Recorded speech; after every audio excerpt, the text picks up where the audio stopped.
For more information, check out my blog, theguy.com. Follow me! Hey guys, in today's video I'm going to show you how I color correct my face to make it look more even. If you've seen a few of my past videos, you guys have seen me use a different color around this area of my mouth, and you guys know that I burnt my skin using a cleanser that was just too harsh for me. I actually was trying out this cleanser from Peter Thomas Roth, which is an acne cleanser from Sephora, and I wanted to try something new just to like share new products with you guys, I guess, and it was just a little too rough for my skin.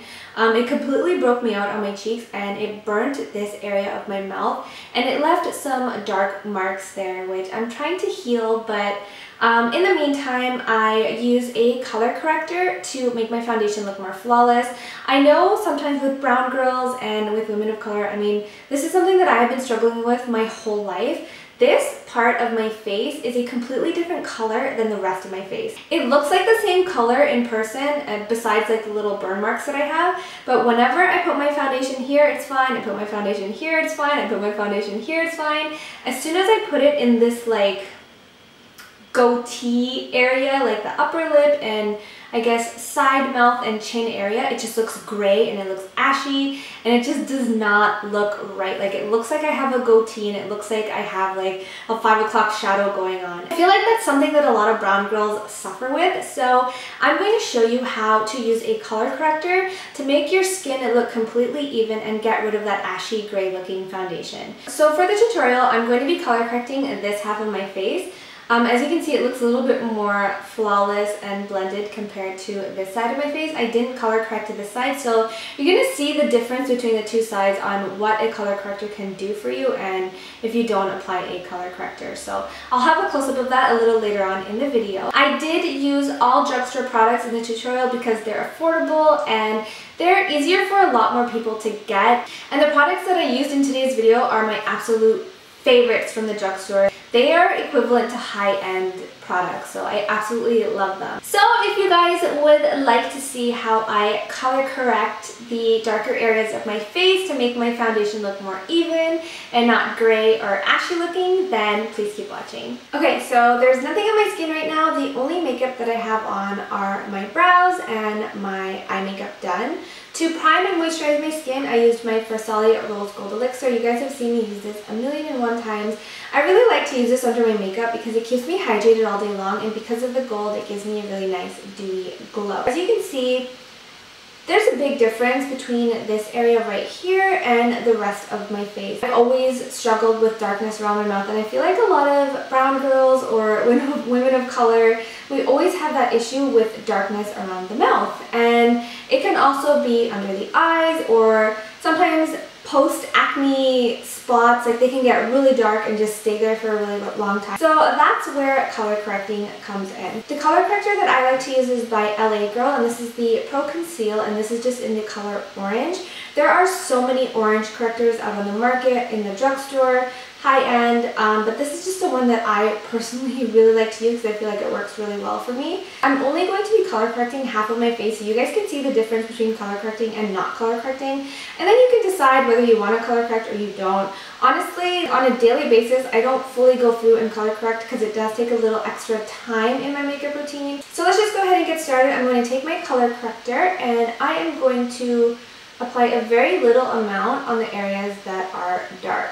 You don't need this everywhere because this is such a deep orange color.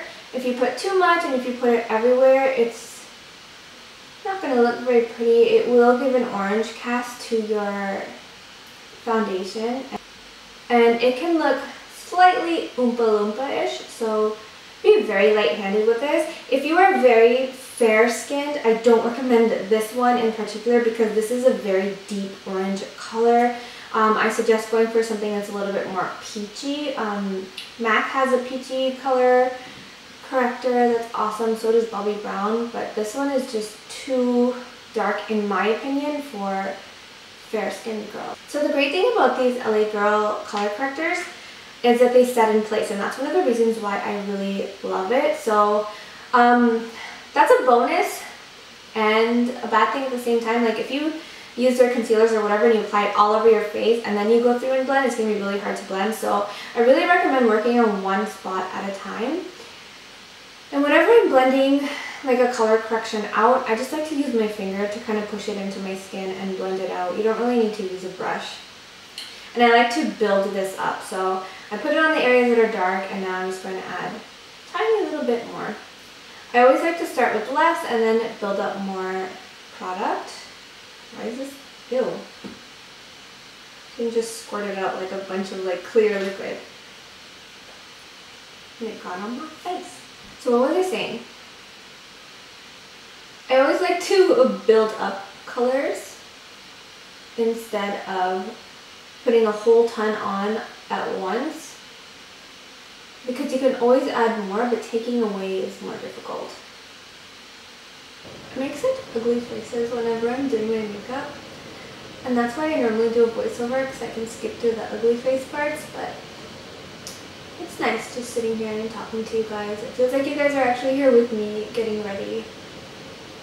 So now I'm just going to let this sit on my face and completely dry before I go to the next step of applying my foundation. One thing I really recommend though, whenever you're using a deeper color corrector like this, you always want to use a more fuller coverage foundation, because anything that's light or light medium coverage, it's not going to cover that dark color as well. Whenever I'm color correcting, I always use a more fuller coverage foundation just because I feel like it covers it really well and it looks more flawless. I wanted to keep everything drugstore for today's tutorial because these are some products that everyone can kind of get their hands on and they're affordable. I mean, and they're some of my favorite products from the drugstore. So for my foundation today, I'm using my Maybelline Fit Me foundations. I'm mixing the Maybelline Fit Me Dewy and Smooth number 240 with the Maybelline Fit Me Matte and Poreless in the number 230. Not only does mixing 240 and 230 together give me the perfect shade and matches me so perfectly, but I really like the finish that it gives. So Matte and Poreless is a matte foundation and this one is a dewy, so when I mix them both together, I get a really beautiful satin finish and it gives me such beautiful coverage. So I'm just going to be mixing equal parts of these two foundations to create my perfect shade. So I'm going to start on the side that has not been color corrected yet. Since I'm not color correcting, I'm just going to go through how I would normally just apply my foundation. So I'm just getting it all over my skin with my fingers and then I'll blend it out with my foundation brush. You're totally going to see the difference between the color corrected side and this side. And you'll see how amazing color correcting is. It has been my best friend lately ever since I got these burns. For my foundation brush today, I am using this one by Furless. This is the Pro 4F brush. It doesn't have any other name written on it, but this is a flat brush, and a lot of you guys have been asking in my recent videos what brush this was, and this is amazing. This is like my new favorite foundation brush. It's nice and big, so it blends it out really quickly because I am such an impatient person. I don't like to wait, so the fact that this covers most of my face in just a few little stipples, I love it. And not just that, it's a synthetic brush, but it's not super dense, so it just blends it out so perfectly. And I always like to just stipple it onto my face and just pounce it onto my face like I would with like a beauty blender or anything like that. Whenever I'm doing my foundation, I like to push it into my skin. I never like to kind of drag the brush because I feel like that just kind of moves it around and it doesn't give as flawless of a coverage. And I'm just going right over top of my burns on this side. Because we have this area that has the corrector on there, you never want to drag your brush. Like, never go like this onto the color corrector, otherwise it's just going to move the product around and it's not going to do the job that it's meant for. So whenever you're applying foundation on a color corrected area, you always want to stipple and pounce the product onto your skin. So I'm just picking it up onto my brush and then I'm taking it and I'm pushing it like this and beating my face. I finally understood what beat your face means. Such a grandma. I'm not like up to date with like the cool slang, but I'm beating my face now. So I like to go on the areas that haven't been color corrected yet. And now onto the chin area. I'm going to do the same process. You always want to start off with just a little bit and then build the foundation up. So I'm picking up a little bit onto my brush and I'm pushing it on. And at first you're totally going to see the corrector showing through, but you have to work in layers with your foundation over color corrected areas. Like those areas need a little bit more product. You could also go over top of that color corrected area with a concealer. I personally just don't like to use a concealer there because I feel like, because the texture of this area is so different from the rest of my face, like I feel like I'm just wearing like a little mask transition, and I don't like that feeling. Like I personally like to just build up my foundation. So I'm going through with a second layer, and again just pushing it on. I mean, you can really decide how many layers you want. For me, I feel like the magic number is 3, and that's because I'm using such light layers every single time. Like, and I'm really taking my time and pushing it into my skin, so it doesn't look cakey at all. So now that my foundation is done, I'm just going to go through and highlight and contour and finish the rest of my face makeup. And then I'm going to show you the final step to kind of seal that color corrected area into place.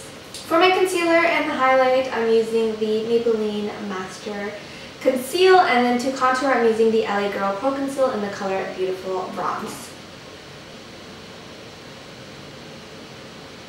If you guys are in the market for like a really good drugstore concealer, I highly recommend this one. This is the equivalent to the NARS Radiant Creamy Concealer. Like, it is almost identical. It lasts all day long, it has perfect coverage, and it's just such a beautiful concealer. Like, it doesn't crease on me or anything. And the way that I find it works best, like I used this with a brush and I didn't like it too much. So the way that I find it works best is apply it onto my face first with my finger and just kind of like have it melt into the skin, and then go through with a beauty blender and then blend that out. I'm blending that out with my black beauty blender. I love the black beauty blender. I tried the pink one and I liked it, but the black one is just so much better. I feel like it's a lot softer, so it makes things easier to blend out, I feel, personally.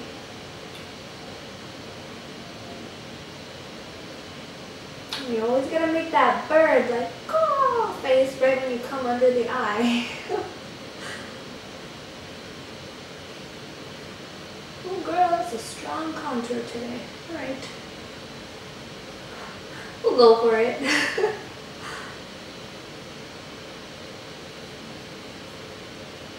Do you guys have a favorite side of your face? Like, it's so funny. I like to do my makeup on this side of my face, but I like to take my pictures on this side of my face. I have like an uneven face. We all have an uneven face, like nobody's perfect. So I went through this phase of not wanting to contour because I was over it. But of course I came crawling back to contouring because I can't live without it for too long. I don't think anyone can. It's just so magical. Like, if you don't know what contouring is and you've never done it before, like, it's like, okay, it's cool, but then like as soon as you start doing it, it's like an addiction. It's like you have to contour everything. Okay, so now that my face is done with the cream products, I'm going to go through and set everything. For my powder today, I'm using the Rimmel Stay Matte. This has been a favorite of mine forever now, and I always like to pick it up on my damp beauty blender. Then I start on the area that I color corrected,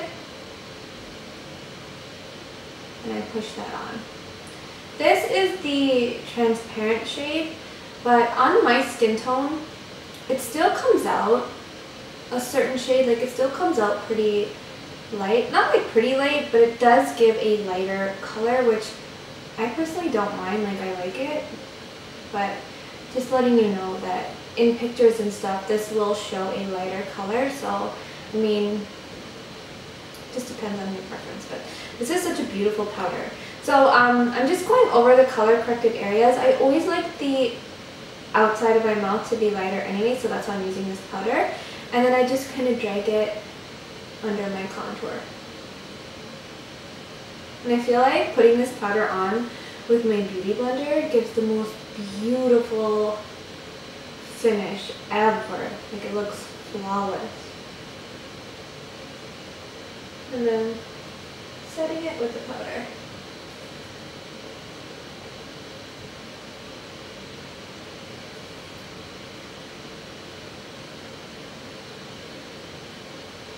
If you have never used your powder with your damp beauty blender before, you are missing out. You definitely have to try it. It's amazing. Okay, now that my powder and everything is on, I'm just going to go through and finish the rest of my makeup. Okay, so I've just finished the rest of my face makeup. I just put on some blush, some highlighter, some bronzer, and my lip color, of course. And now I'm just going to show you the difference between the color corrected side and the side that's not color corrected. So if you look from here, it looks more flawless and everything looks like one even color, like it's been blended really nicely. Whereas like if you look at this side, you can see my burns showing through. I guess that's the difference between color correcting and not color correcting. It's entirely up to you if you want to do this, but if you have an issue with ashy foundation, or if your foundation looks gray in certain areas, I highly recommend color correcting and using an orange color corrector just to even everything out and get rid of that gray cast. And sometimes it can look like a 5 o'clock shadow, and yeah, so that's why color correcting is awesome in my books. Like, I have been obsessed with it lately. It's been something that I have been doing a lot because I've been feeling a little shy about my burns. So yeah, there is the difference. So that's about it for today's video. I really hope you guys enjoyed it and you learned something new on how to color correct. If you did, please don't forget to give this video a great big thumbs up. If you guys would like to see a full makeup tutorial on the look that I'm wearing today, I've been obsessed with matte brown lips. It's insane. It's like my go-to lip color of the moment. But if you guys would like to see a full tutorial on this look right here, then please leave a comment below and I can totally do that for you guys. Leave me some suggestions in the comment section below on what you would like to see next on my channel. Subscribe if you would like to see some more videos from me. I love you guys, and I will see you in my next one. Bye!